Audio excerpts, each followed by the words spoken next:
Nitakuwekea uweze kumsikiliza Bob Junior akiweza kudadavua utata uliokuwepo kuhusiana na siri nzito tuliyokuwa hatuifahamu kuhusiana na Alikiba pamoja na Diamond Platnumz, kuhusiana na sakata zima la kile ambacho kinaendelea sasa hivi ama kimekuwa kikizungumzwa kati ya Diamond Platnumz pamoja na Alikiba. Sasa hatimaye jibu kamili limepatikana kuhusiana na sakata zima la Diamond Platnumz na Alikiba na issue zima ya kwamba kumbe Alikiba bwana ndiye mtu ambaye alimshikaga mkono Diamond Platnumz, yani kiufupi alishawahi kumsupport Diamond Platnumz. Na Bob Junior ameweza kutoboa siri yote kupitia hii video hapa. Nitakuwekea umsikilize Bob Junior kwenye moja interview ambayo aliwahi kuifanya akifunguka hayo yote. Kumbuka Bob Junior ni moja ya maproducer wa ngoma kali ambazo of course zilimtambulisha Diamond Platnumz.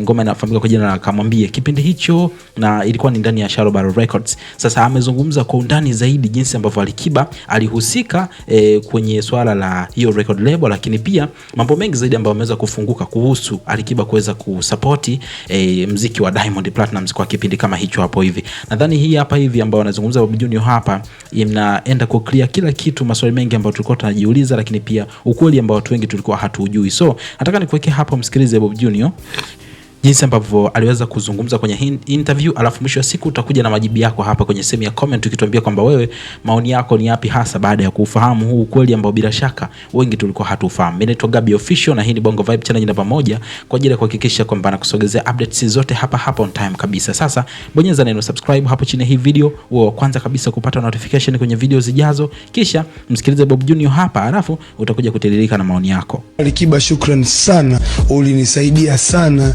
kipindi ambacho nafungua Shallow Records. Alikiba, Mungu akubariki. Then baada hapa ndo tukamzaa Diamond Platnumz. Nani amewahi kuwa kiongozi wa studio alio record Diamond Kamwambie? Kiongozi alikuwa Alikiba. Mimi hapa ndo mwenye studio mmilikila Alikiba. Katoka kwenye studio babangu mzazi. Alikiba kanifundisha vitu vingi kwenye muziki. Nigeria Record ndio nimemtoa Mr Blue. Alikiba, Kundalin, Nura. Baada hapo mimi ndo ikazaliwa Shallow Battle. Ndio nikamtoa Diamond, kuna Top C. Wewe ndio uliamua umpe uongozi Alikiba? Kwa sababu alikuwa ni kakaangu na alitangulia kwenye muziki. Akawa ananisupport. Yaani nikiwa na shida ananitia nguvu. Kwa Alikiba, shukrani sana, ulinisaidia sana kipindi ambacho nafungua Shallow Records. Diamond alinifuata mimi mwenyewe. Kwa sababu gani alinifuata? Mimi mtoto wa Kariakoo, Diamond ni mtoto wa Kariakoo. Diamond alikuwa anafanya kazi ya biashara ya nguo. Akanifuataga, akaniambia, "Bro bwana, una studio bwana. Project zangu hizi nikamwambia, mimi naona kama hip hop utachelewa hivi Diamond. Tujaribu kufanya R&B." So ndio ile switch pia. Yes, ilivyotoka Kamwambie ndio nyimbo ambayo ilichukua tuzo 3. Ikaja Mbagala nimetengeneza mimi.